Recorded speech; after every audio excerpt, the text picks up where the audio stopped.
Manhã J3, um oferecimento Giga Mais Fibra. A fibra que conecta o Brasil com mais velocidade, mais qualidade, mais possibilidades. Olá, muito bom dia para você que nos acompanha aqui na J3 News TV. Eu sou Cinei Trindade. Hoje é quarta-feira, dia 17 de setembro de 2025 e vamos destacar o Brasil tem ganhado destaque como peça estratégica na disputa entre potências globais. Segundo o historiador Leonardo Trevisan, o país é cada vez mais cobiçado por sua capacidade de garantir segurança alimentar. Tem ainda o giro de notícias e muito mais. Fique aqui com a gente, o Manhã J3 está só começando.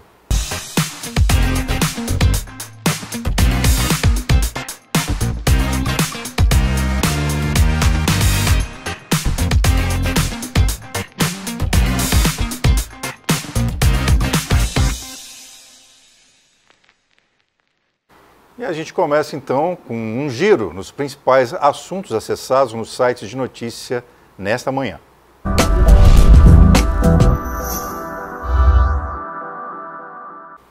A Câmara dos Deputados aprovou em 2 turnos de votação a proposta de emenda à Constituição, a PEC, conhecida como PEC da blindagem, ou PEC das prerrogativas, que restringe a possibilidade de processos criminais contra parlamentares sem autorização prévia de suas casas legislativas. O texto agora será analisado pelo Senado. No primeiro turno, 353 deputados votaram a favor e 134 contra. No segundo, a PEC foi aprovada por 344 votos a 133. A proposta restabelece o voto secreto para autorizar ações penais e determina que deputados e senadores só poderão ser processados criminalmente com o aval da maioria absoluta de seus pares. Também concede foro privilegiado no Supremo Tribunal Federal, STF, para presidentes de partidos representados no Congresso. Para ser aprovada no Senado, a PEC precisará de 49 votos favoráveis entre 81 senadores. Eu queria comentar essa notícia, que ela está no destaque de todos os jornais do Brasil e repercutiu, varou à noite, né? Os deputados votando ali essa blindagem, digamos, para se proteger. Então, isso abre uma discussão no país, é um tema que está bastante em evidência desde o julgamento dos réus e do ex-presidente Jair Bolsonaro no STF, né, que há setores, há segmentos da sociedade brasileira, inclusive partidos políticos como o PL, que hoje tem a maioria no Congresso, de que o Brasil vive uma espécie de ditadura ou uma perseguição política.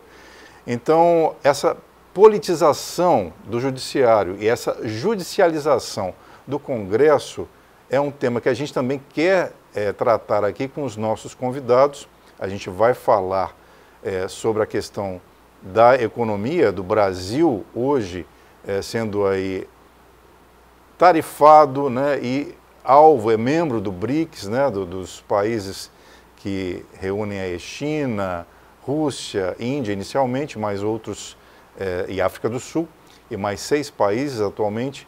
Essa disputa entre Estados Unidos e o resto da economia do mundo, isso tem a ver conosco, vivemos uma economia globalizada.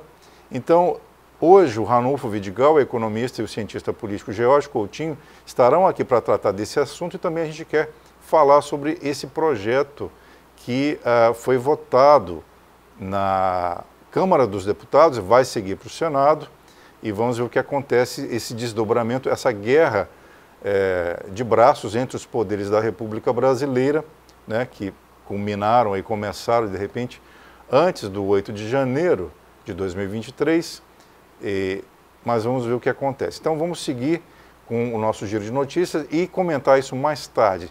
Só dizendo que hoje o presidente Lula deve sancionar um projeto que estabelece obrigações para proteger crianças e adolescentes no ambiente digital. Será sancionado nesta quarta-feira, dia 17, também chamado Projeto contra a Adultização. O texto obriga as plataformas digitais a adotarem medidas para evitar que crianças e adolescentes tenham acesso a conteúdos ilegais ou considerados impróprios para essas faixas etárias, como exploração e abuso sexual, violência física, assédio, promoção e comercialização de jogos de azar. A proposta, de autoria do senador Alessandro Vieira, do MDB de Sergipe, passou pela Câmara e pelo Senado no mês passado e contou com o apoio de centenas de organizações da sociedade civil que atuam com a proteção de menores de idade. O texto estabelece ainda regras para a supervisão dos pais e responsáveis e exige mecanismos mais confiáveis para a verificação da idade dos usuários de redes sociais, o que atualmente é feito apenas por autodeclaração. Junto com a sanção presidencial, o governo vai anunciar medidas para ampliar a concorrência no mercado online e atrair investimentos em infraestrutura do setor. A cerimônia acontece no Salão Leste do Palácio do Planalto, em Brasília, a partir das 5 horas da tarde. Quero comentar também essa sanção do presidente Lula. Esse tema já vem sido debatido há algum tempo, os riscos que crianças e adolescentes correm no ambiente digital, e a gente cai também naquela questão das big techs, como os governos de cada país que estão hoje ligados, o mundo todo está ligado, né, às redes sociais e às big techs, como por exemplo a empresa Meta, né, o próprio Google, a plataforma, YouTube e outras plataformas, como o TikTok também, o Instagram, que pertencem à Meta, mas como proteger nossas crianças, nossos adolescentes de más influências. A gente sabe que a violência, a pornografia, os discursos de ódio têm sido propagados não só aqui em situações reais, né, mas também os ambientes digitais, as redes sociais são hoje grandes instrumentos para gerar essa insegurança. Então, como proteger basicamente crianças e adolescentes? Claro que os pais têm que estar de olho, supervisionando, mas no mundo digital fica cada vez mais complicado e exposto, né, esse cidadão, essa cidadã, que são menores de idade, né? Então, como garantir esse tipo de fiscalização? Eu acho que não basta só a lei, né? Tem que ter também um comprometimento das big techs, das redes sociais e também fiscalização constante de pais, de crianças e adolescentes. Vamos para a próxima notícia. A Polícia Civil realiza nesta quarta-feira uma operação para apreender integrantes do Comando Vermelho na Vila Kennedy e no Catiri, na zona oeste do Rio de Janeiro. Segundo as investigações, a facção tenta expandir seus domínios na região. Até o momento, 21 pessoas já foram presas e, de acordo com apurações, líderes do tráfico do Complexo da Penha, na Zona Norte, em especial Edgar Alves de Andrade, o Doca, e seu principal aliado, Carlos Costa Neves, o Gadernal, coordenam grupos armados com o objetivo de aumentar a influência territorial da organização. Essa expansão, segundo a corporação, abrange o Catiri e áreas estratégicas de Grande Campo, tendo a Vila Kennedy, né, Campo Grande, a Vila Kennedy como apoio logístico e operacional. Com isso, os criminosos realizam sucessivas ofensivas, e hoje está demais, ofensivas violentas que já terminaram em homicídios e graves violações à ordem pública. As investigações apontaram que os traficantes utilizam violência e ameaças para consolidar seu domínio, impondo toques de recolher, expulsando moradores de suas residências, instalando barricadas, a fim de dificultar a entrada das forças policiais. O que a gente vê aqui também em Campos, né? Estamos falando aqui de Campos dos Goytacazes. Isso tem sido comum em várias cidades brasileiras. A gente destaca essa ação na cidade do Rio de Janeiro, porque tem um número de comunidades, de favelas muito maior, né, do que em várias cidades de porte médio e cidades pequenas do Brasil, mas essa ação identificou, né, esses criminosos com uso intensivo de tecnologia, com drones utilizados para tanto monitorar equipes policiais quanto para guiar ataques contra rivais e agentes públicos.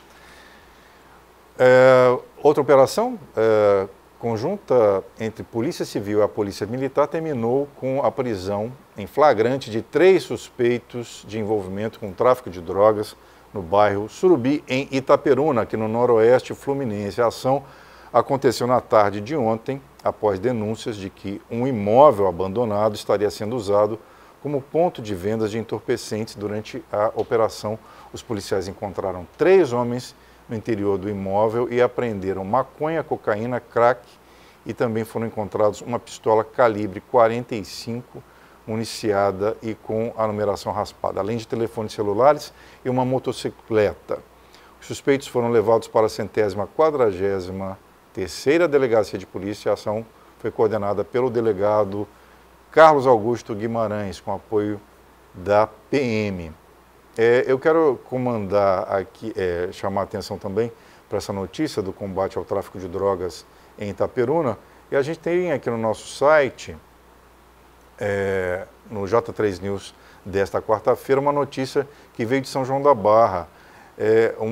A polícia apreendeu também uma quantidade de drogas em um imóvel em Grossaí, no bairro Tele Santana. Essa notícia está publicada no nosso site hoje pela manhã. E chamou a atenção, não sei se tem como colocar depois aí, Pedro, chamou a atenção a imagem que foi divulgada pela Polícia Militar. Essa operação foi feita pelo 8º BPM, além de uma quantidade expressiva de pacotes de drogas que remetem, claro que vão ter que passar por perícia, a cocaína, pinos também de cocaína, e esses 3 vasos de planta. Olha só que curioso, estavam numa residência, 3 vasos de maconha, no caso, né, a planta maconha, foram apreendidos junto com essas drogas lá em São João da Barra. Esse caso foi registrado na delegacia da cidade e isso também chama a atenção para o debate, né, da questão de apreender drogas, o que a gente chama também de enxugar gelo. Você apreende drogas e você tenta combater ou minimizar os efeitos do tráfico de drogas, mas ninguém foi preso nessa operação, né? E é um debate que a sociedade também precisa encarar. Vamos voltar para Itaperuna. Um falso assalto. Um homem foi autuado pela Polícia Civil de Itaperuna após inventar ter sido vítima de um assalto, de uma tentativa de assalto, na madrugada de ontem, na rua 1º de Maio, no bairro Niterói. Segundo os policiais, ele deu entrada no Hospital São José do Avaí com um ferimento de tiro na perna esquerda. Aos médicos, disse que havia sido baleado durante um assalto. A equipe médica acionou a polícia, que iniciou a investigação no caso. Investigadores da 143ª Delegacia encontraram diversas inconsistências no relato da suposta vítima e, ao ser questionado, o homem acabou confessando. O disparo foi acidental e partiu da própria arma. O que chamou a atenção dos policiais foram as contradições nas versões apresentadas. Segundo o relato, ele estava no banco do motorista quando foi atingido, mas o tiro acertou a perna esquerda. Algo que não bate com a dinâmica descrita que a perna direita estaria mais exposta no caso de um assalto. Após a investigação, o homem foi autuado por porte ilegal de arma de fogo, a comunicação falsa de crime e disparo de arma em via pública. Ele foi ouvido e liberado, mas vai responder em liberdade. Olha só, a gente precisa fazer um intervalo rapidamente. Na volta, a gente vai ter mais notícias, fazer um giro de notícias, e já temos aqui, daqui a pouco, os nossos entrevistados para falar sobre geoeconomia. A gente faz um intervalo rapidamente e volta já. Somos o Centro de Tratamento Oncológico Madre Teresa de Calcutá e chegamos a Macaé para contar a sua história junto com a nossa. Fazemos parte do grupo Imine Oncologia, pioneiro no tratamento de câncer e referência há mais de 45 anos no estado. Nossa missão é cuidar de cada paciente de forma integral e personalizada. Centro Madre Teresa de Calcutá, uma nova história de vida com você. SUS, convênio e particular. Imbetiba, Macaé. Telefone 2023 0034. Essa imagem de um robô sendo usado numa cirurgia não é cena de um filme de ficção científica. Ela está acontecendo no Hospital Dr. Beda, um dos pioneiros na região no uso do sistema Da Vinci, o mais avançado mecanismo robótico da medicina em todo o mundo. Quando optamos pelo uso dessa tecnologia em nossas cirurgias, com a ajuda do robô, conseguimos oferecer ao paciente uma melhor destreza no ato cirúrgico. Sendo assim, através de pequenos orifícios, com o uso do braço robótico, conseguimos um menor dano ao paciente, uma taxa de sangramento menor, uma recuperação mais rápida no pós-operatório e um retorno mais rápido às suas atividades laborais.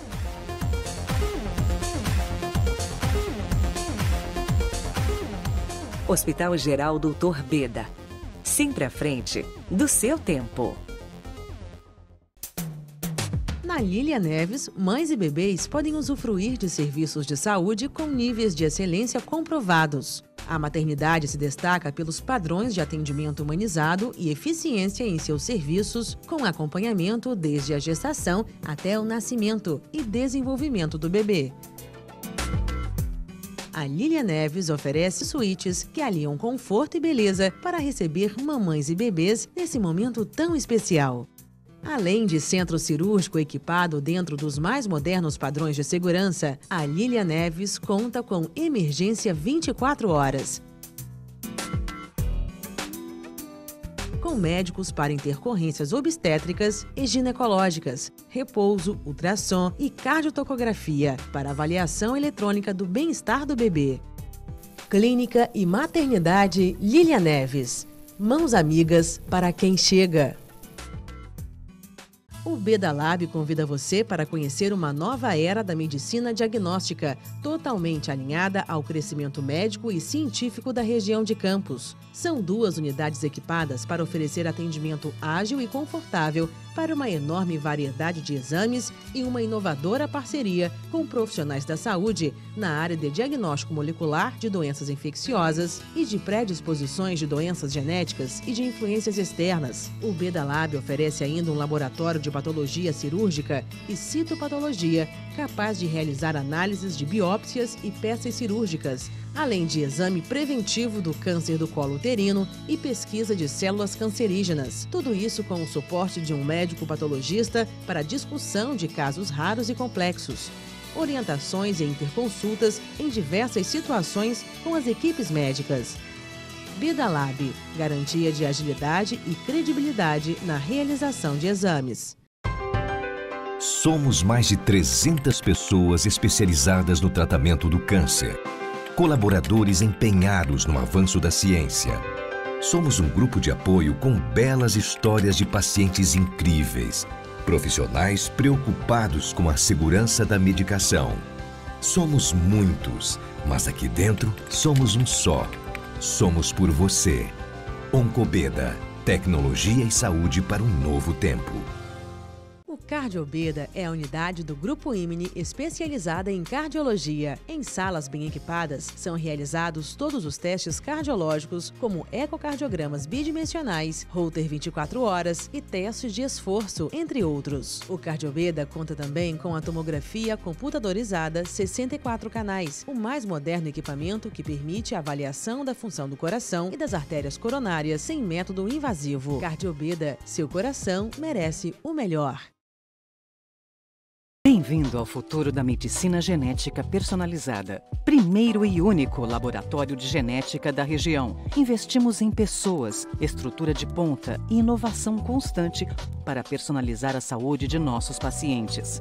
Aqui você pode contar com equipe referência em saúde, personalização da saúde e bem-estar com exatidão, contato ativo e com a melhor assessoria científica e muito mais. Somos Gene, somos gente, somos XY Diagnose. Subsídio agora é Giga+. Mais qualidade, viva a experiência Power Wi-Fi. Mais velocidade, é bom pro gamer e bom pra você. Mais proximidade, conte com atendimento multicanais. Mais possibilidades, curta os melhores conteúdos. Subsídio agora é Giga+, Assine já e vire um cliente que tem sempre mais. Manhã J3 de volta com notícias que são destaques nos nossos sites, aqui no J3 News e também nos principais sites de notícias do Brasil. Vamos a um crime de feminicídio. Chayene Araújo, de 27 anos, foi morta com um tiro na nuca na noite de terça-feira em Maricá, na região metropolitana do Rio. A vítima era mãe de 2 filhos e mantinha um relacionamento de cerca de 3 anos com o sargento da PM, Renato César Guimarães Pina. O policial foi levado para a Delegacia de Homicídios de Niterói, São Gonçalo e Itaboraí e foi preso por feminicídio. Antes de ser levado para a delegacia, o PM contou a policiais que a companheira teria pegado a arma a seu pedido e acidentalmente atirado contra si mesma. No entanto, ao entrar em contradição, em depoimento, decidiu se manter em silêncio. Testemunhas narraram aos agentes que o relacionamento do casal era conturbado, com histórico de violência doméstica, nenhuma registrada em delegacias. Uma vizinha também revelou ter ouvido gritos antes do disparo. É mais um caso, então, de feminicídio que choca, né, a população e também dá à polícia aí mais necessidade de investigar e combater. Vamos a um acidente registrado na madrugada desta quarta-feira que mobilizou equipes do Corpo de Bombeiro em Campos dos Goytacazes. A gente tem esse vídeo nas nossas redes sociais, está aí. Ele foi feito por um motociclista que passava ali pela Arthur Bernardes no início da madrugada. Isso foi compartilhado em redes sociais, a gente reproduz. É o Gabriel Barbudo, ele publicou na sua conta no Instagram. Agentes, né, médicos e paramédicos ali do Corpo de Bombeiros prestando auxílio a essa vítima de um carro que bateu no poste. A gente ainda não sabe o motivo que causou esse acidente, mas chovia no momento da batida, da colisão. O trânsito estava bem tranquilo nessa hora, nesse momento. E esse também é um outro problema, né, que às vezes o trânsito que está devagar na madrugada, muitas pessoas ultrapassam os sinais de trânsito. A imprudência tem sido muito frequente no trânsito de Campos, principalmente em grandes avenidas, como a Avenida Arthur Bernardes. A gente vê isso muito frequentemente na 28 de março. E a gente não tem ainda informações sobre o estado de saúde dessa vítima, né, mas chama a atenção para a educação no trânsito. O J3 News tem sido repetitivo até nas matérias de acidente de trânsito, matérias especiais, ouvindo especialistas. A imprudência e a alta velocidade têm sido recorrentes, frequentes, o que causam, né, que vem causando mortes e ferimentos e também muitos atendimentos no pronto-socorro, por exemplo, do Hospital Ferreira Machado. O número de pessoas, principalmente motociclistas, é grande, não só em Campos, mas no Brasil, por causa de abuso de velocidade e também imprudência no trânsito. Então, chama a atenção para esse problema que é um problema de saúde pública até, né? Desculpa da minha tosse, gente. Temos ontem também, não sei se a gente tem esse vídeo, Lucas, de um vídeo que circulou nas redes e foi destaque também nas nossas redes sociais, de um carro em alta velocidade trafegando na ciclovia da 28 de março. Então, te linkando esse assunto do acidente na Avenida Arthur Bernardes com um problema que foi flagrado aí por moradores da 28 durante a noite, durante um momento também de baixa. Temos esse. Aí está. É impressionante a ação desse motorista que trafega durante um trecho ali na 28 de março. E havia movimento na via e também na ciclovia, né? Ela é destinada exclusivamente, o nome já diz, né, para bicicletas. E esse motorista, até o momento não foi identificado, a gente buscou também informações junto à Prefeitura de Campos, porque controla as câmeras de segurança e vigilância no trânsito, porque é possível identificar a placa desse motorista e automaticamente também levar a identificação desse condutor que cometeu aí infração gravíssima, tem multa prevista, mas ele poderia colocar também, colocou na verdade, a vida de pessoas em risco que estavam ali no momento.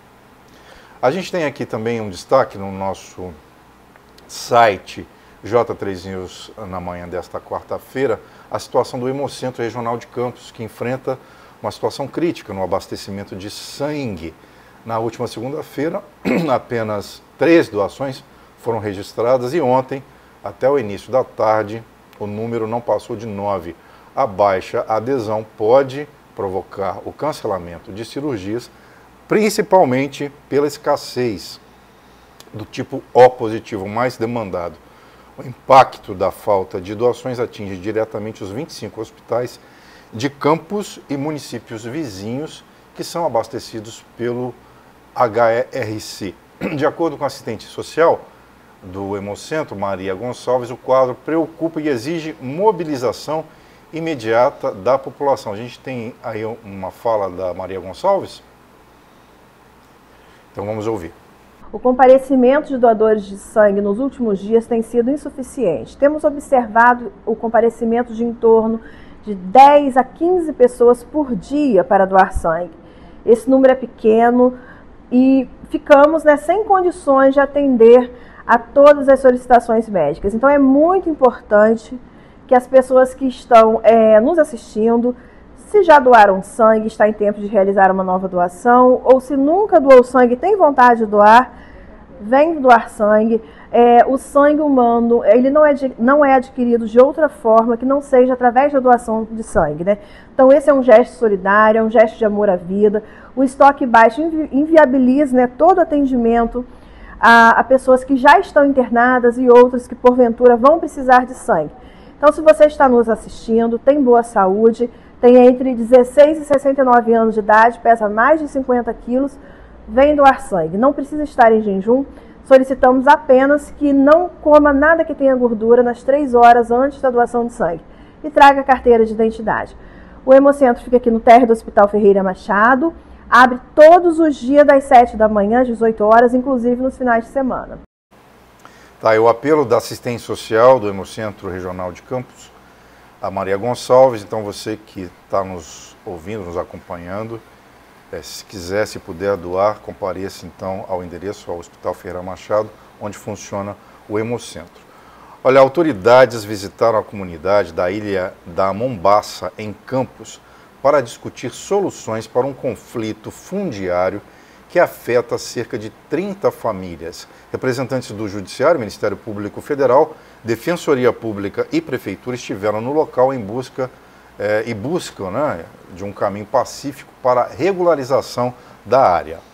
Uma visita técnica na Ilha da Mombaça, localizada no Rio Paraíba do Sul, próximo ao bairro da Pecuária, em Campos, foi realizada nesta segunda-feira. Representantes do Judiciário, Defensoria Pública, Ministério Público Federal e Prefeitura de Campos foram conversar com os moradores que habitam o local há mais de 30 anos. O objetivo é avaliar alternativas para solucionar um conflito fundiário que envolve cerca de 30 famílias.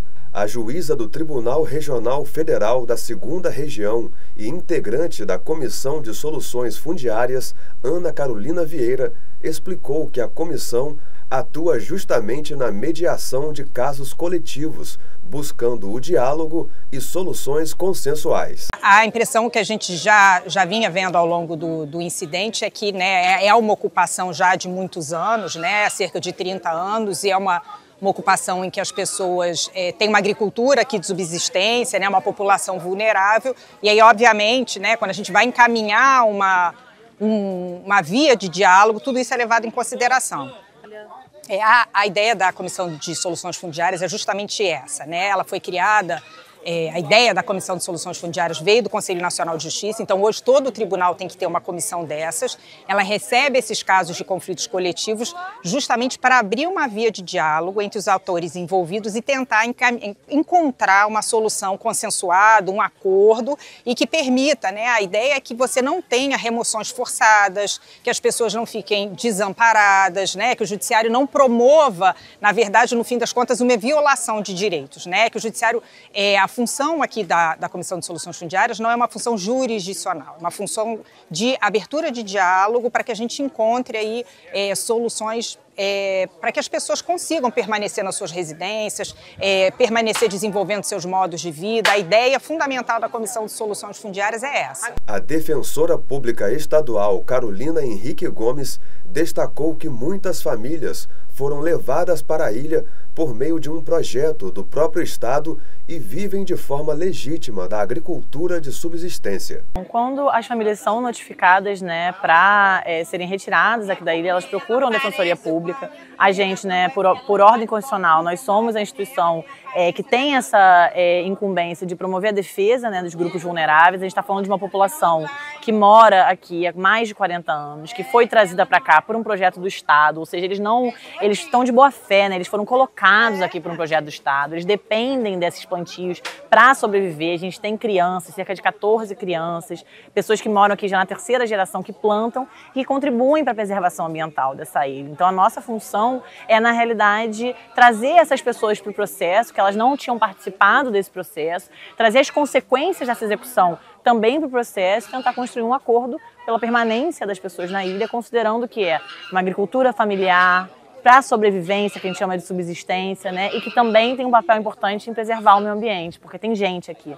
e gente que depende desse espaço para sobreviver. O subprocurador-geral do município, Luiz Francisco, ressaltou que a prefeitura também vê a permanência da comunidade como positiva, tanto do ponto de vista social quanto ambiental. Na verdade, hoje a gente está fazendo uma visita técnica com o pessoal do Judiciário, da Comissão de Conciliação Fundiária do Tribunal Regional Federal, né, junto com a Defensoria Pública e o Ministério Público Federal, para a gente avaliar a possibilidade de um acordo da manutenção dessas famílias aqui, desde que isso não prejudique o meio ambiente, né? São famílias que são economicamente vulneráveis, né? Por isso a Defensoria Pública, inclusive, está atuando no caso, e há uma decisão de um processo antigo, de 1992, que no primeiro momento determinou a retirada dessas famílias daqui, mas diante da situação o município apresentou um relatório feito pela nossa Secretaria de Assistência Social e o processo acabou indo para essa Comissão de Conciliação Fundiária que tenta justamente esse acordo, né? Veio uma juíza federal do Rio, um juiz federal de Cachoeiro, que são da comissão, e todas essas pessoas, inclusive várias equipes da prefeitura, para que a gente fizesse essa visita técnica hoje aqui como um primeiro passo, objetivando esse acordo. O caso tem origem em um processo judicial de 1992 que determinava a retirada dos moradores por questões ambientais. Hoje, com a atuação conjunta da Comissão de Soluções Fundiárias, Defensoria, Ministério Público e Prefeitura, busca-se um acordo que garanta a proteção ambiental e, ao mesmo tempo, o direito das famílias à permanência do local. Esse é um desafio bastante intrigante, né, para as três esferas aí de poder, né, Poder Público Municipal e também Ministério Público e o Judiciário. Para atender a essas famílias, a gente tem situação também de pessoas em situação de rua, que é um outro problema também para o poder público, mas esse em específico, a ocupação de ilhas, né, e de pessoas que estão há 30 anos ali, e essa questão do meio ambiente também, de garantir o direito à moradia para elas, é realmente um desafio para esses três atores aí que estiveram na Ilha da Mombaça. Olha só, a gente já tem aqui no estúdio nossos convidados que eu anunciei no início do programa, o professor Jorge Coutinho, né, da UF, da Universidade Federal Fluminense, cientista político, também professor, e o nosso economista, querido colaborador aqui, Ranulfo Vidigal. Eles já estão a postos, nós vamos falar sobre geoeconomia, sobre a situação do Brasil e também da questão que envolve China e Estados Unidos, economia global, na verdade. E também eu quero convidá-los já na volta do intervalo que a gente vai fazer, para que comentemos o que a gente divulgou também no nosso destaque no início do programa, a questão da votação da PEC da blindagem, né, que os deputados federais estão tentando aprovar essa lei, que já foi para o Senado, né, de proteger, né, os políticos de serem acusados ou investigados, enfim, a gente vai comentar com eles também. A gente faz um intervalo rapidinho e volta já.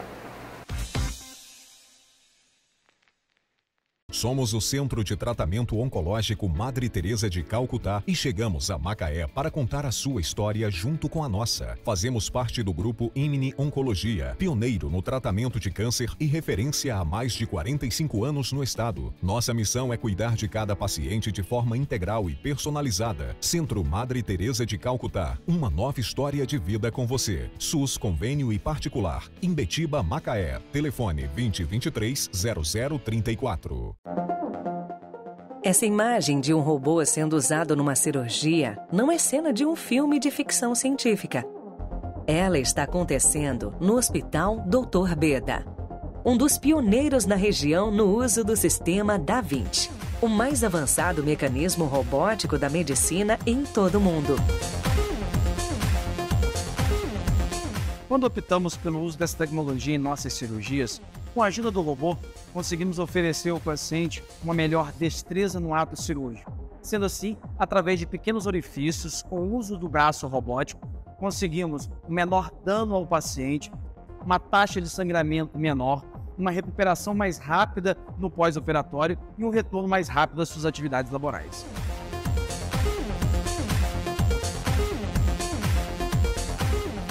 Hospital Geral Dr. Beda. Sempre à frente do seu tempo. Na Lilia Neves, mães e bebês podem usufruir de serviços de saúde com níveis de excelência comprovados. A maternidade se destaca pelos padrões de atendimento humanizado e eficiência em seus serviços, com acompanhamento desde a gestação até o nascimento e desenvolvimento do bebê. A Lilia Neves oferece suítes que aliam conforto e beleza para receber mamães e bebês nesse momento tão especial. Além de centro cirúrgico equipado dentro dos mais modernos padrões de segurança, a Lilia Neves conta com emergência 24 horas. Com médicos para intercorrências obstétricas e ginecológicas, repouso, ultrassom e cardiotocografia para avaliação eletrônica do bem-estar do bebê. Clínica e Maternidade Lilia Neves. Mãos amigas para quem chega.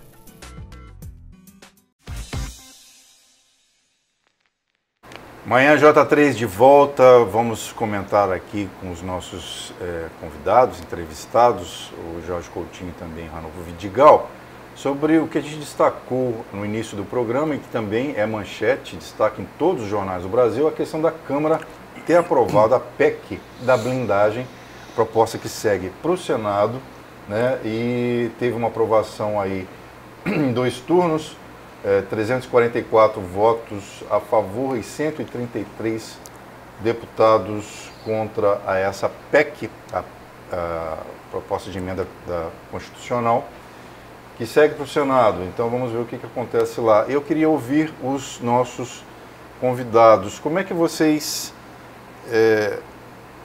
recebem esse tipo de notícia, de situação, né? A mesma pergunta para os dois, né? Que impressões se tem com esse legislativo, com todo esse conflito entre os 3 poderes já há algum tempo, né? Judicialização e politização de cada um, o executivo ali no meio tentando sobreviver, o legislativo também, e o judiciário agora muito crucial, muito decisivo nas questões que envolveram aí a condenação do ex-presidente Jair Bolsonaro e outros 8 réus e mais os tantos e tantos centenas desde o 8 de janeiro. Há alguns especialistas que dizem que é uma reação do Congresso, que hoje também tem a maioria, né, o Partido Liberal, o PL, que é o partido do presidente Bolsonaro, de mobilizar, né, a anistia e também de autoproteção, que muitos dizem que estamos vivendo uma ditadura. Então, Estou dando elementos para vocês, provocando vocês para discorrer. Eu começar com Jorge Coutinho, depois Ranulfo Vidigal. Bom, então vamos lá. Primeiro, quero dizer que é um prazer estar aqui hoje com vocês para discutir esses temas tão importantes. Bom, primeiro, que ditadura é essa que permite prisão domiciliar, né? Pelo menos nos tempos que nós acompanhamos ditaduras, você não tinha nem direito a habeas corpus, prisões arbitrárias, sem julgamento, sem as instâncias todas judiciais em funcionamento. Então é bastante curioso termos uma ditadura que permite que um condenado aguarde, né, o fim do processo em casa, em residência. Mas enfim, o que nós estamos vivendo é um processo de tensionamento entre os poderes, que talvez ele não inicie agora, talvez a gente possa buscar aí, nós quisermos, pelo menos, talvez desde os digamos, meados da década de 10 desse século, né? Se nós pegarmos ali... No governo Dilma? Talvez o governo Dilma, final do Dilma 1, Dilma 2, depois o experimento do governo Temer, né, que é um governo de baixíssima popularidade, e depois o governo Bolsonaro, que foi um governo de um executivo fraco, né? E em meio a isso, um protagonismo do judiciário desde a Operação Lava Jato, né? Então, nesse sentido, você vai ver que os atores, eles vão se movimentar, alguns em sentido de autoproteção, outros tentando buscar um novo equilíbrio do sistema, né? E você vai ver, evidentemente, reações que são, digamos, às vezes até que causam perplexidade da opinião pública e da sociedade civil, como o caso, por exemplo, da PEC da blindagem. Mas a PEC da blindagem, ela não é um raio num dia de céu azul. Ela é parte de um movimento, está num contexto, né, em que os atores que estão na Câmara dos Deputados, nesse momento, a despeito da impopularidade, que você nota que houve um rechaço geral na opinião pública com relação a essa PEC, a despeito disso, dentro do cálculo que eles fazem, eles acham que vale a pena a aposta, até porque vai ter agora um contrabalançar no próprio Legislativo, que é o Senado, e parece que no Senado há a possibilidade de que essa PEC seja barrada. O Davi Alcolumbre parece que já sinalizou de não pautá-la ou empurrar até... Porque ano que vem é ano eleitoral, né? Um ano, eu acho que bastante crucial para esses também que tentam reeleição. Mas quero ouvir você, Ranulfo, em relação a que impressões você tem? Bom, eu acompanho essa questão, até como especialista em políticas públicas. Eu diria o seguinte, no capitalismo, Estado e mercado são complementares. E o Estado funciona com o fundo público, né? E o fundo público surge do quê? Da taxa média de lucro, o Estado tira um pedaço para poder sustentar as suas políticas públicas, né? E aí, o que é o Estado? O Estado é o legislativo, o judiciário, o executivo, a chamada grande burocracia, né? E esta grande burocracia no Brasil é extremamente conservadora, né?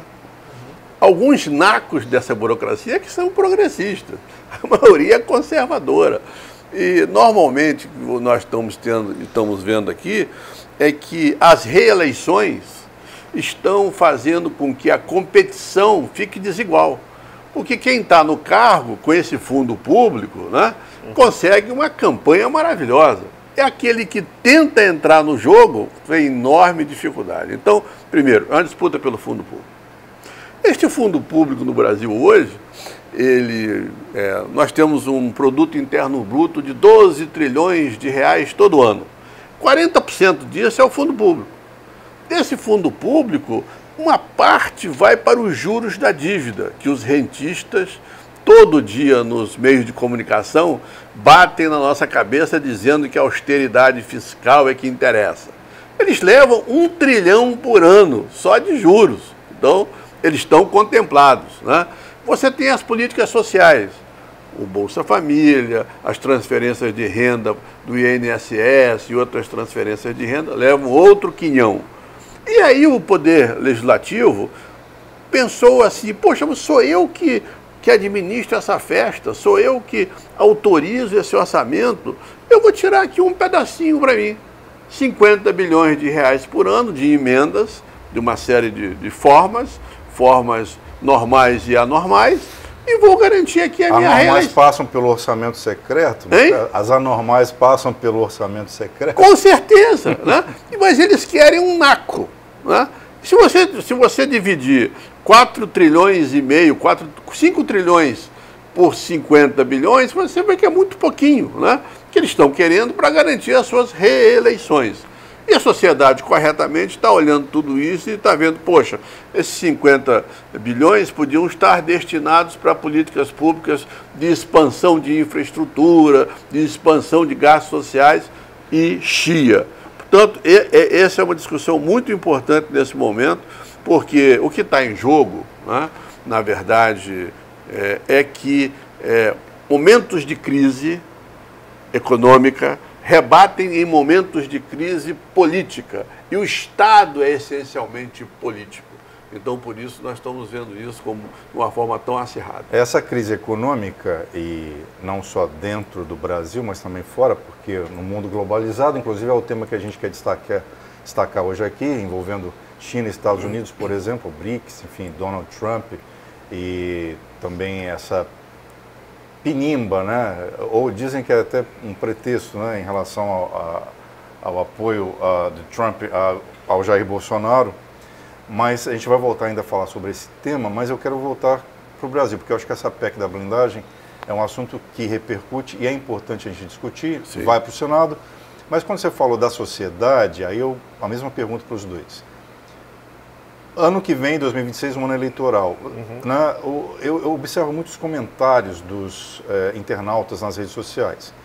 Há um consenso, parte, né, de críticos, analistas políticos, uns cientistas políticos, como vocês são, economistas, né, e de que nós temos o pior legislativo em muitos anos. E isso também é um comentário que tem sido muito frequente entre os eleitores que escrevem nas redes sociais comentários sobre, por exemplo, a PEC da blindagem.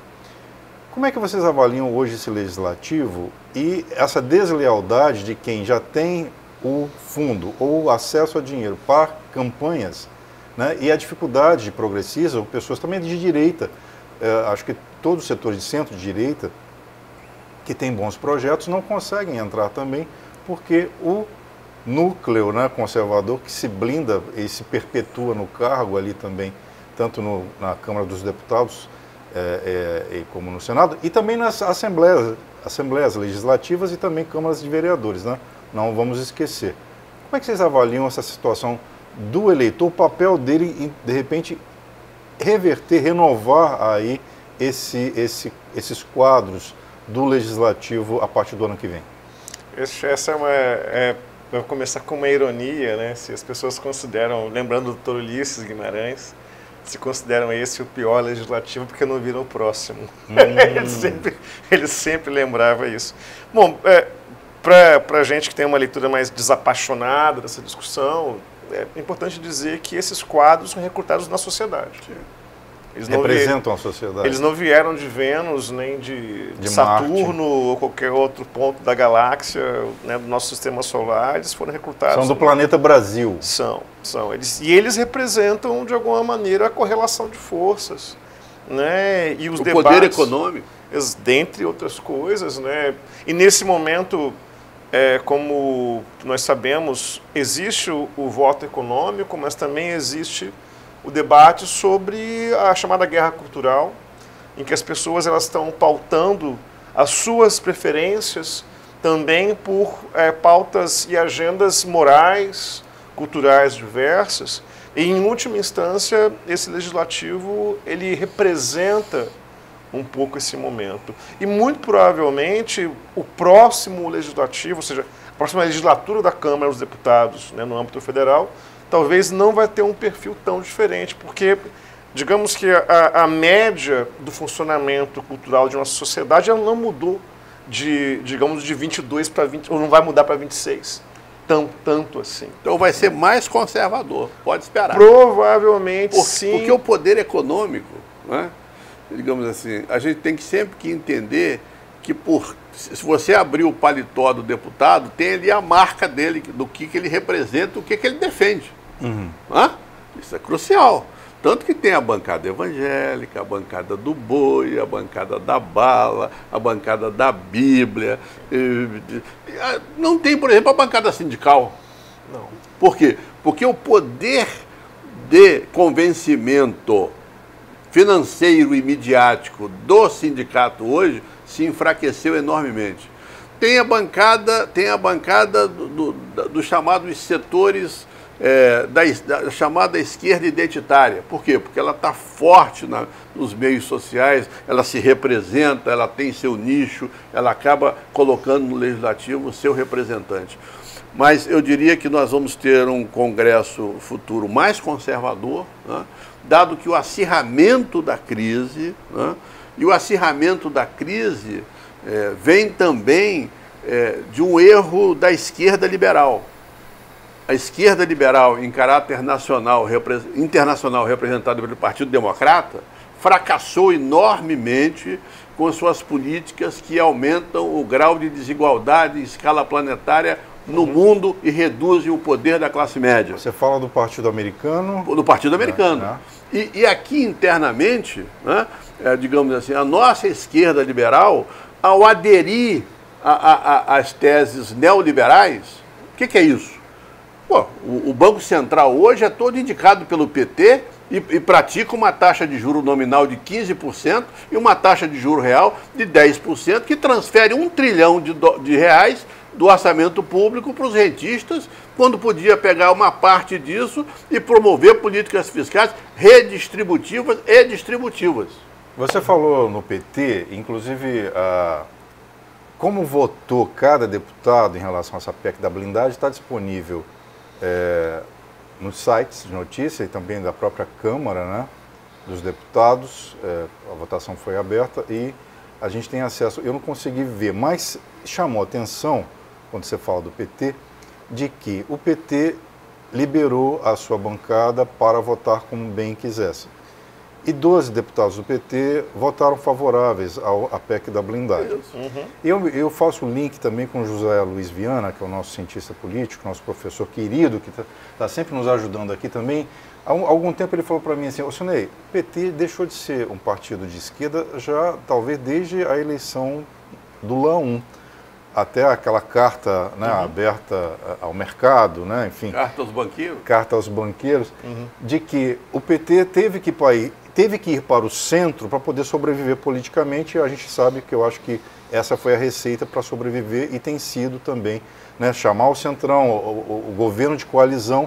Então, as pautas, talvez progressistas do PT, que hoje é o mais importante partido de esquerda, né, historicamente, mas que também, de alguma forma, se blinda ali ou aprova essa PEC. Como é que vocês avaliam esse papel hoje da esquerda, como você citou também, da esquerda liberal americana, que vai ter também o link que a gente vai fazer daqui a pouco com o assunto em relação ao Brasil e à geoeconomia?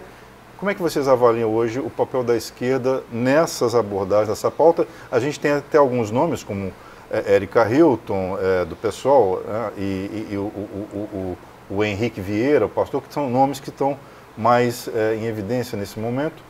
Como é que você vê essa esquerda hoje no Congresso?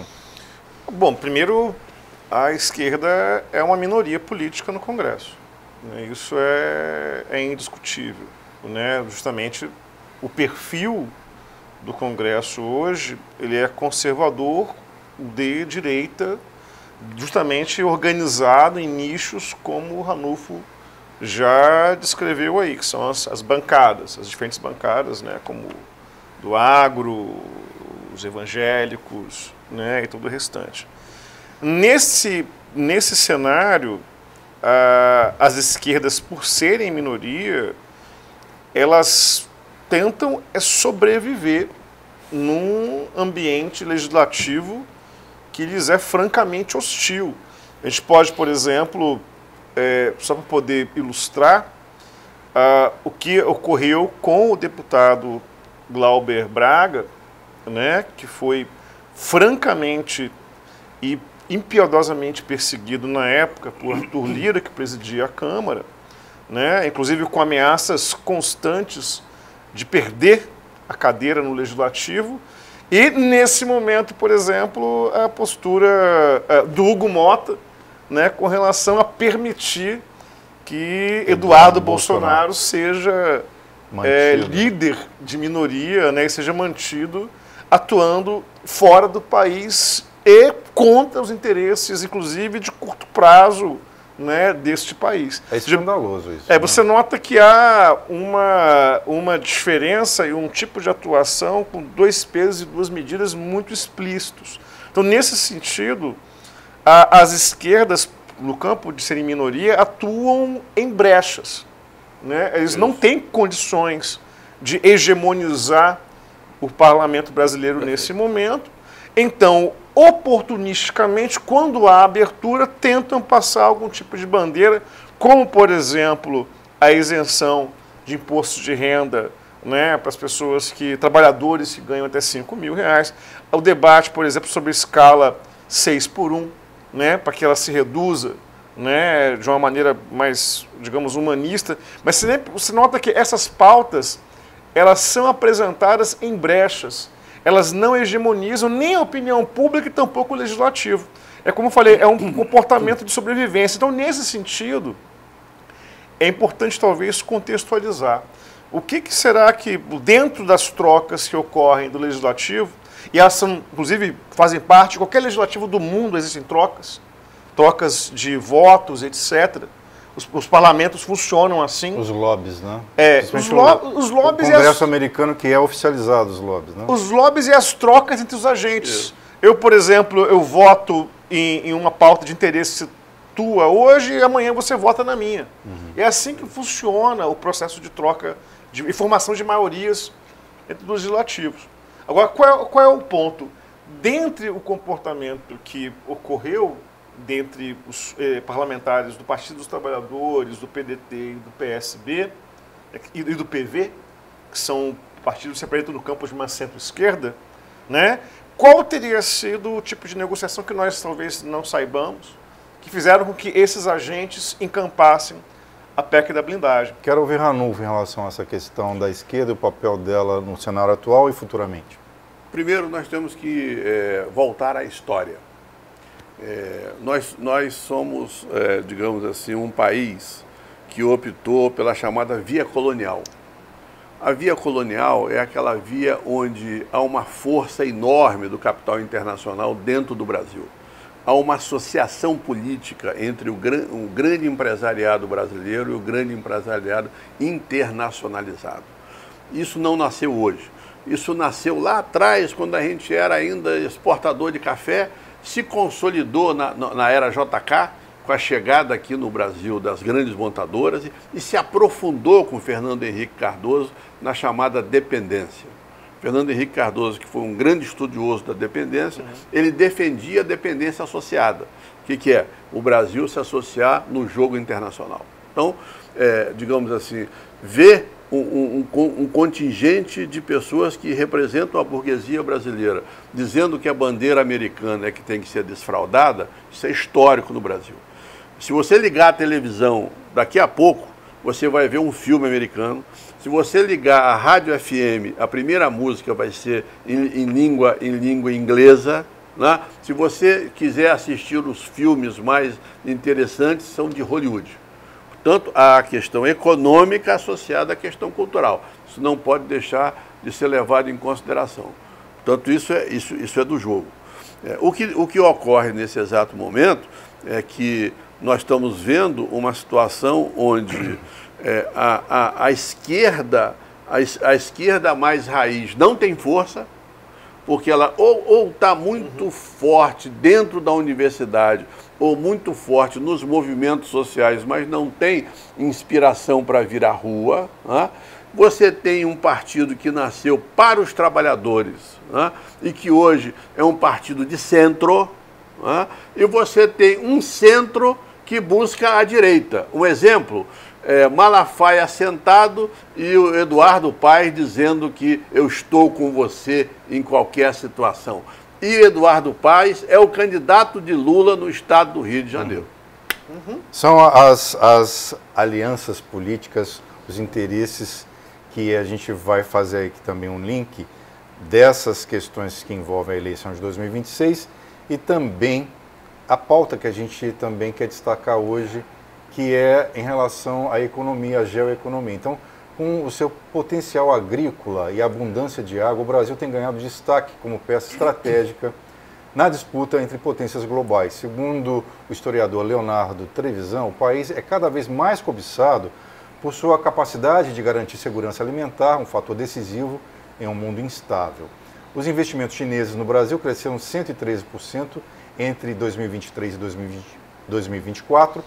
Um dos símbolos desse avanço é o porto do Chancay, no Peru, aqui também o vizinho, né, no nosso país, nosso irmão peruano, construído com 4 bilhões de dólares e capaz de receber navios que o Porto de Santos não comporta. Do outro lado, os Estados Unidos, sob o segundo mandato de Donald Trump, impuseram tarifas a diversos países, incluindo o Brasil, e especialistas apontam que essas medidas fazem parte de uma mudança maior, a ascensão da geoeconomia, quando países usam ferramentas econômicas como armas geopolíticas, e nesse novo cenário a Organização Mundial do Comércio, a OMC, perde espaço enquanto nações passam a agir de forma unilateral nas relações comerciais. E para falar sobre isso, a gente tem aqui os nossos queridos especialistas. Eu queria começar já pela OMC, né? A OMC, ela é uma organização realmente que tem um peso, tem ditado nas últimas décadas as regras comerciais no mundo, mas vem um Trump 2 e desde a sua campanha eleitoral para o segundo mandato, né, ele sempre destacava America First, né? América primeiro, então vamos aos interesses. Eu estava lendo uma reportagem da BBC Brasil em relação até ele citando o ex-presidente McKinsey, né? McKinsey lá no final do século XIX, final do século XIX, né? Até quer mudar o nome do Alasca, lá do monte importante que tem no Alasca, reverenciando a memória do McKinsey, que foi assassinado, né? Um dos 4 presidentes mortos na história dos Estados Unidos. E ditas regras, né, para o mundo, agora vai ser assim, começou pelo México e com o Canadá, logo no início do seu segundo mandato, e foi se estendendo mundo afora, e o Brasil entrou na lista em julho, e alguns outros países como a Índia também, né? A China ele também tentou tarifar, né, mas deu uma recuada, porque vocês lembram desse momento, né, dele bater de frente com a China. Então vamos falar um pouco dessa questão.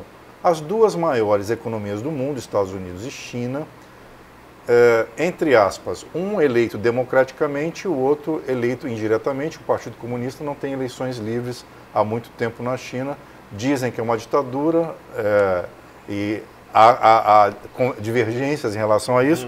E temos um presidente eleito democraticamente nos Estados Unidos que tem sido apontado como ditador. Então, duas contradições aí de uma economia muito liberal na China, né, que abriu o mercado, que está investindo no Brasil, no mundo, citamos o Peru, por exemplo, e também investimentos nos Estados Unidos, também tem mundo afora. Como é que vocês avaliam essa questão hoje dessas duas potências econômicas estarem ditando aí novas regras, digamos, entre aspas, do que vai acontecer política e economicamente no mundo? Vamos começar pelo economista. A China está de olho no Porto do Açu. Só para você ter noção. E para que nosso público compreenda bem o tamanho das coisas, eu tive a curiosidade de ver como é que estão as rendas per capita de grandes blocos. Os Estados Unidos têm uma renda per capita anual de 60 mil dólares. A União Europeia tem uma renda per capita de 40 mil dólares. A China tem uma renda per capita de apenas 20 mil dólares, mas está em ascensão. Portanto, ela tem que conquistar espaços. Por isso ela está tão agressiva e tão liberal. na questão comercial. Sobretudo com uma população de mais enorme. de 1 bilhão de pessoas. E o Brasil, cuja especialização produtiva é commodities e em produtos industriais de baixa complexidade, tem uma renda per capita de apenas 15 mil dólares. Né? A China cresceu, primeiro porque ela fez uma revolução na metade do século passado. Ela fez uma revolução interna, de caráter cultural, de caráter econômico e tal, e mudou todo o seu desenrolar da questão política e da figura do poder público na sua sociedade, na sua economia. Segundo ponto importante é que, numa viagem de Richard Nixon, orientada por Kissinger, o governo americano, precisando de nova expansão capitalista, chama a China para entrar na OMC. Né? E aí a China olha e diz, não, chegamos à nossa chance. E aí, a partir disso, a China vem crescendo a taxas bastante expressivas. Portanto, a China é um player cada vez mais importante. Né? É o grande comprador de mercadorias do Brasil, mas os Estados Unidos é o grande investidor no Brasil. Né? As grandes empresas internacionais americanas estão sediadas no Brasil e sua taxa de lucro depende enormemente do Brasil. Pode citar algumas? Nas montadoras, nos grandes bancos. Peguemos o fundo BlackRock, que é o fundo que detém uma parcela bastante significativa da Petrobras, né? Grande significativa da Vale do Rio Doce. Né? Portanto, este capital americano, né, tem no Brasil uma fonte de lucro bastante expressiva, né, e não vai deixar de sê-lo, né, porque com certeza o governo Lula não vai aqui fazer interrupção de saída de divisa, de saída de dividendos, fechar as fronteiras ou nacionalizar as empresas, né? Então, como a Bolívia fez um tempo atrás. Não tem sentido, né? Ou seja, nós vamos continuar nesse jogo global, no sentido de nos colocarmos a médio e longo prazo. Isso tem implicações. Qual é a implicação mais séria? E a implicação mais séria nasceu no plano real. O que aconteceu no plano real? O real chegou a valer 0,80 dólares. Eu lembro. Com isso aconteceu o quê? A nossa indústria praticamente morreu. Ela que representava 25% do PIB, representa 9% hoje.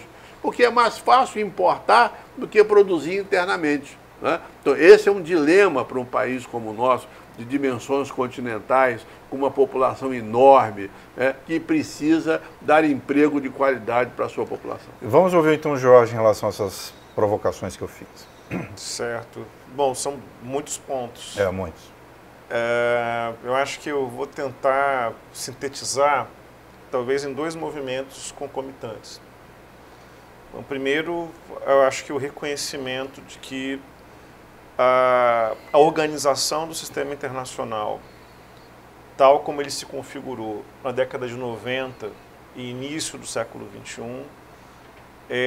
essa organização ela não é mais o que era. Estamos vivendo um processo, talvez, que a gente possa, uma analogia geológica, de movimento de placas tectônicas. Ruptura.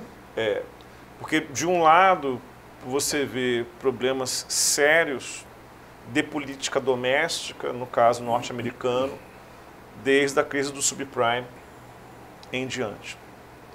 Por outro lado, você vê um processo, especialmente a partir da década de 70, eu acho que a década de 70 ela explica ainda mais a configuração da China hoje, a partir de Deng Xiaoping, onde se faz uma opção por um pragmatismo radical, em que aquela famosa frase, não importa a cor do gato, desde que ele casse os ratos. Ou seja, naquele momento, o Partido Comunista Chinês faz uma opção por um pragmatismo de que importa o que vai funcionar.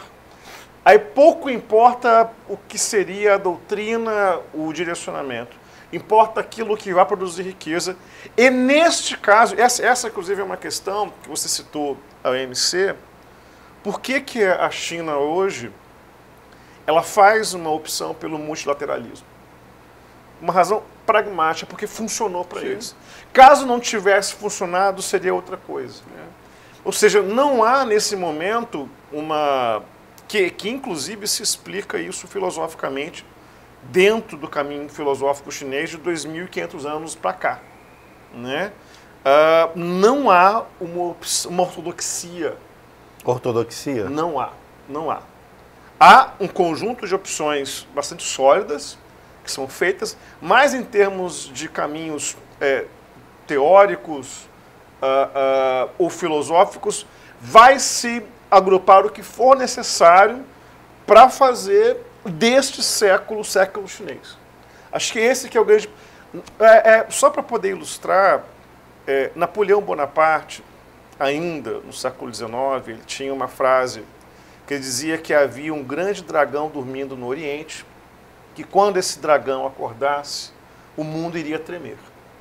Talvez tenha chegado esse momento. Talvez esse seja o século chinês por méritos dos chineses, de como se organizam em termos filosóficos, pragmáticos e políticos. Pois é, eu lembro que o Japão já foi a segunda maior economia do mundo, que rivalizava, tentava, né, se aproximar do que a hegemonia americana foi, né, acho que desde a Segunda Guerra Mundial, acho que o século XX todo, os Estados Unidos lideraram aí essa economia mundial na esfera que a gente conhece hoje.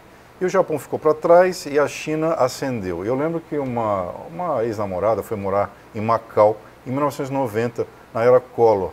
Collor de Mello assume, aí tem aquela crise aqui no Brasil, né, de fugas de inteligência, de dinheiro, a crise econômica que se abate com o confisco, né, da poupança e tal.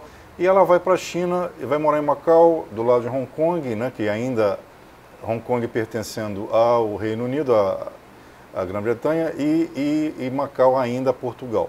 E agora as duas cidades já foram devolvidas à China, tem uma autonomia, mas ela lá em 1990 falou assim, escrevia carta, na época a internet nem existia, mas ela um dia me escreveu e falou assim, vocês ainda vão ouvir falar muito da China. A China é uma coisa que está explodindo, que está... ela não tinha ideia, porque ela foi morar em Macau, na colônia portuguesa, o tiradido cultural lá do governo de Portugal. E hoje, em menos de 40 anos, de fato, a China despontou e rivaliza com os Estados Unidos. Mas quero voltar em relação ao que a gente tem da questão da geoeconomia e do uso da política para fins capitais ou capitalistas, enfim, financeiros, os interesses que estão em jogo no momento. Inclusive, o pretexto de que intervir na política ou no julgamento de Jair Bolsonaro estaria afetando, prejudicando de alguma forma o que o Donald Trump chama de ditadura ou coisa do gênero.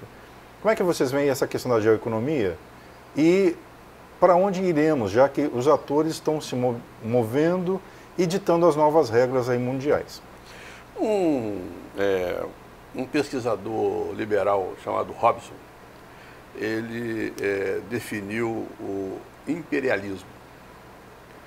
E ele disse que o imperialismo era uma fase do capitalismo que veio a partir de 1900, quando aconteceu o seguinte, os grandes blocos de capital ficaram cada vez mais fortes.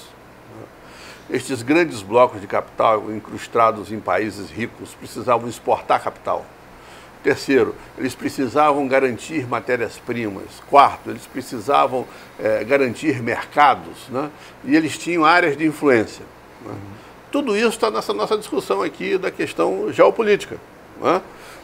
E o que o presidente Donald Trump está sugerindo e propondo é uma ruptura. Porque ao propor esta ruptura, ele tenta segurar a China. Mas a China nasceu de uma invenção americana, da necessidade do governo americano exportar sua produção industrial para que ela fosse mais barata e voltasse para os Estados Unidos. E quando volta para os Estados Unidos, a China passa a ter superávit e superávit vira reserva em dólar. Né? Então, é essa equação que eles estão tentando desmontar. No que vai dar, digamos assim, eu diria que eu não sei, mas que vai dar muita confusão, vai. Ô Jorge, como é que você vê? Bom, vamos por partes, né? Eu acho que a gente pode, talvez, pegando a questão Bolsonaro, Brasil, tarifaço e Estados Unidos. Eu acho que qualquer pessoa que acompanha relações internacionais há um certo tempo não vai cair nessa ingenuidade de que as tarifas elas são para proteger, né, uma liderança política brasileira, né, como o Bolsonaro. Na verdade, eu acho que tem 3 pontos. Eu particularmente espero que não seja mal interpretado, mas para mim Bolsonaro é só um cavalo de Troia nessa discussão, na medida em que, por exemplo, tem 3 pautas econômicas muito concretas. O debate sobre o PIX, né, que incomoda profundamente as operadoras, especialmente as operadoras de cartão de crédito, a Visa e a Mastercard. As Big Techs, em especial, né? E o debate justamente sobre acesso a terras raras. Matérias-primas. Exatamente. Então, quer dizer, Bolsonaro, ele é um pretexto. Porque seria, eu acho, também muito ingênuo acreditar que, por exemplo, um parlamentar como Eduardo Bolsonaro teria tanta ingerência, tanta capacidade de tomada de decisão na Casa Branca, nessa altura do campeonato. Claro. Né? Com os interesses de jogo. Exatamente. Então, eu acho que esse que é o debate para esse momento. As tarifas, elas, por enquanto, elas são instrumentos, sim, de uma... É um pouco como... Existia um termo sobre a atuação da política norte-americana chamado a política do big stick, do porrete. Ou seja, que era, de fato, porrete literal. Ou seja, a ideia de você fomentar golpes de Estado pela América Latina e em outros pontos do mundo. Esse é um outro tipo de porrete, que é um porrete, no caso, tarifário. Né? Mas não somente tarifário, porque também eles estão começando a fazer o uso de recursos criados dentro do mecanismo jurídico norte-americano, como a lei Magnitsky, né? Poder ferir, digamos, agentes individuais, especialmente no Brasil, e chantageá-los. Pois é, isso envolve também o STF, mais uma vez, aí, né? Tentar, até que ponto que uma lei estrangeira pode ter ingerência ou efeitos aqui dentro do território. E a política local, né? Nós temos os nossos problemas, o nosso judiciário e a nossa sociedade, e até que ponto uma intervenção americana, inclusive que já tem navios aí na costa da Venezuela, e alguns cogitam também de se apontar o secretário de Defesa dos Estados Unidos, né? o Marco Rubio, secretário de Estado. Isso. Noticiou aí, também divulgou que tem mais sanções ou retaliações previstas para o Brasil após o resultado do julgamento de Jair Bolsonaro e outros réus no STF. O que se espera a partir dessa fala, né, do governo americano? Como o nosso produto, alimento, petróleo, minério de ferro, ele é altamente demandado em escala planetária, né? E, por exemplo, em alimentos, nós somos concorrentes da América. Né? Em petróleo, nós somos concorrentes da América. Em minério de ferro, não, porque nós somos um dos 3 grandes do minério de ferro. Nós vamos diversificar. Por exemplo, eu imagino que no PIB, ele vai, em algumas situações concretas, específicas de certas cidades, vai dar um baque. Mas, no geral, acho que não. E o Brasil vai diversificar. O Brasil devia aproveitar este momento para o que fez o velho Getúlio Vargas. O velho Getúlio Vargas, lá atrás, quando teve uma situação conflitiva como essa, viu uma guerra, ele aproveitou para industrializar o Brasil. Foi num acordo de guerra que nasceu a CSN. Voltar para o mercado interno. Voltar para o mercado interno e fortalecer o seu padrão em novas bases, né? Este padrão brasileiro de exportar matérias-primas e produtos industriais de baixa complexidade gera superexploração dos salários, do trabalho, né? Digamos assim, o DIEESE calcula em R$ 6.500 o mínimo para uma família de 4 pessoas viverem. O salário mínimo é R$ 1.500. Então está muito longe. Por quê? Porque nós escolhemos uma inserção internacional de baixo valor agregado. Nós temos que partir para uma inserção de melhor qualidade e aproveitar esses nichos, aproveitar esses momentos para mudar o jogo. Nós temos toda a condição. Nós temos um parque universitário de alto nível, subaproveitado, né? Tem universidades que chegam no meio do ano, passam dificuldades orçamentárias. Nós temos força de trabalho extremamente capaz, nós estamos exportando gente, não tem sentido. Nós temos um mercado consumidor de 213 milhões de consumidores, isso é extraordinário. Então nós temos que pensar mais em nós e aproveitar esse momento para mudar a regra do jogo, mudar o rumo. Como é que você vê isso, Jorge? Olha, bom, primeiro, o governo Trump é uma tentativa ansiosa de recuperação de espaço perdido pelos Estados Unidos por conta de opções que eles mesmos fizeram de uma ordem mundial que eles construíram a partir da década de 70. Uma tentativa, como disse, ansiosa, atabalhoada e desastrada. Parece um elefante numa loja de cristais, né, se movendo de uma maneira muito brusca. Com muito dinheiro para gastar e não sabe onde colocar tanto dinheiro. E além disso, com tomadas de decisão muito erráticas, porque se criou um meme na internet que é o taco, né? Trump always chicken out, ou seja, sempre o Trump volta para trás, sempre o Trump fraqueja. Então, quer dizer, essas medidas, por exemplo, de retaliação após o julgamento e a condenação de Bolsonaro, primeiro disseram que ia acontecer de imediato. E não aconteceu. Não. Agora vai acontecer daqui a 2 dias. Não aconteceu. Então, semana que vem, quem sabe, talvez, né? E taxações que elas vão sendo feitas, especialmente no campo das commodities, né? Que depois são desfeitas. Né? Por exemplo, já começaram a revogar também de outros produtos, porque isso está tendo um impacto na política doméstica deles. Claro. A maior militância contra o tarifaço de Trump é a inflação. Isso. A inflação deles. Claro. Porque isso não tem como não tem produzir. Coisa pior. Vai doer no bolso do cidadão comum. Né? A inflação tira a popularidade. Vai doer no bolso do cidadão comum. E outra questão que é muito importante, no caso da política doméstica norte-americana, é que o Biden perdeu também pela inflação, que ele não conseguiu debelar. Exatamente. Enquanto o Trump, nesse momento, faz uma opção por política tarifária, que também vai ter rebatimentos em termos de política, de questão inflacionária interna. Então, quer dizer, eu acho que a gente deve começar a olhar menos lembrando o célebre Humberto Eco, menos apocalípticos, talvez, e um pouco mais de sabedoria chinesa. Entendi.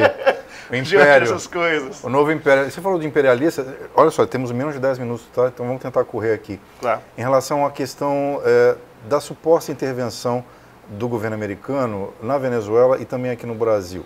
A gente tem históricos, né? Por exemplo, no Panamá, que lá nos anos 90, os Estados Unidos derrubaram, né, o suposto ditador, o ditador da época, de fato, o Noriega, né?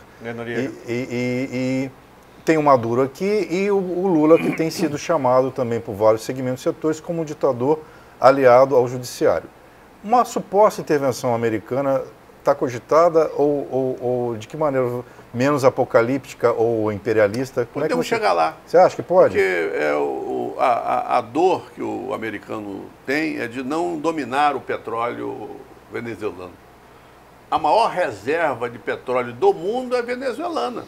Né? Imagina um dirigente favorável com esse estoque de petróleo na mão para a Casa Branca manusear. Pois é, mas tem um pretexto, como teve com Saddam Hussein, né? Porque o tráfico estaria sendo o tráfico de drogas estaria partindo da Venezuela e tem esse pretexto, me parece também uma jogada de botar né, as tropas e a marinha na costa venezuelana, mas o petróleo ainda é a variável chave. O dinheiro, né? É o dinheiro, porque o petróleo é dólar, né? Há uma enorme vinculação. A me preocupa isso para a América Latina, porque cria um ambiente de instabilidade no Brasil. e as frágeis democracias que tentam se estruturar ameaçadas, né? Você, rapidamente, comente esse... É preciso... Bom, guerra é política por outros meios. Né? E rentável, né, para vários segmentos, né? A guerra rende dinheiro para muita gente. Né? Eu acho que uma intervenção direta, aquilo que chama de botinas, né, coturnos no solo, né, não me parece que talvez seria o encaminhamento, até porque o Trump ele também se elegeu prometendo trazer tropas de volta para os Estados Unidos. Então, para que uma guerra ocorra, é preciso fazer análise dos custos da tomada de decisão. Eu acho que o custo da tomada de decisão, neste momento, para o Trump, inclusive com a popularidade que ele tem, os problemas internos que ele está lidando, eu acho que no curto prazo, eu acho que seria um custo muito alto. Então, o que me faz não crer, pelo menos de imediato, né, numa intervenção militar na Venezuela. E temos muitos temas ainda envolvendo Rússia, Ucrânia, Israel e Palestina, Gaza, coisas que estão também incomodando a sociedade mundial. Rapidamente, comente sobre a questão do BRICS, que incomoda também o governo americano e a possibilidade desse bloco se fortalecer frente à economia americana, substituir, digamos, o dólar por outra moeda, como o yuan, por exemplo, chinês, que é a segunda economia. Aí está o problema. Como é que vocês veem isso? 60% das transações comerciais no mundo são em dólar, mas 80% das transações financeiras são em dólar. Portanto, o dólar é o dominante. A maior renda per capita do mundo é os Estados Unidos, né? 40% das empresas mundiais estão sediadas na América, tá? Então, digamos assim, o BRICS pode fazer uma articulação, pode crescer com essa unidade entre Rússia e China, mas no curto prazo eu não vejo como sendo uma coisa que vá digamos, tirar o poderio americano. Não, isso é um processo longo, né? Portanto, no curto prazo, nós vamos ter o poderio americano ainda muito expressivo. Vou dar só um dado. Das 20 mais importantes universidades do mundo, 14 são americanas. Ora, quem tem um poderio desse, né? O orçamento do Pentágono é $1 trilhão, dos quais você tem todo o irradiamento de inovação para dentro da economia mundial. Então, vamos devagar com a dor. Jorge, rapidamente. Eu acho que ainda os BRICS têm uma importância simbólica relevante, mas ainda não funcionam como um bloco maduro. Quando eu falo bloco maduro, a gente sempre compara com a União Europeia, onde você vê uma série de tratados, há um parlamento comum, a circulação de pessoas, moeda comum, etc. Aquilo ali é um bloco maduro que começou na década de 50 e chegou na configuração Exemplo para o Mercosul, que também até hoje não. As etapas de amadurecimento que a União Europeia passou, o Mercosul não passou, e os BRICS ainda também não. Mas tem relevância simbólica. A questão é você criar efeitos vinculantes às tomadas de decisão com tratados formais e que todo mundo participe. Isso. Enquanto você ainda não tem esses elementos normativos, ainda, como eu falei, é importante, mas mais simbolicamente do que politicamente ainda. O grau de homogeneidade é pequeno. Também. Nós temos que nos preocupar, o americano tem que se preocupar com os BRICS o dia que você ligar a televisão no Brasil e aparecer um programa russo. E essa é uma deixa para um próximo programa. Precisamos falar dos russos, inclusive a influência, o poderio armamentista, né, da Rússia, porque ninguém se mete com a Rússia, né? Inclusive o próprio Trump, né, tem que pensar duas vezes, porque Putin, que é o nosso, entre aspas, ditador do Oriente, né, da Eurásia, ainda mete muito medo e respeito. Então, vocês estão convidados a voltar, a gente vai ficar por aqui. Jorge Coutinho, quero te agradecer muito. Ranulfo Vidigal, quero te agradecer muito.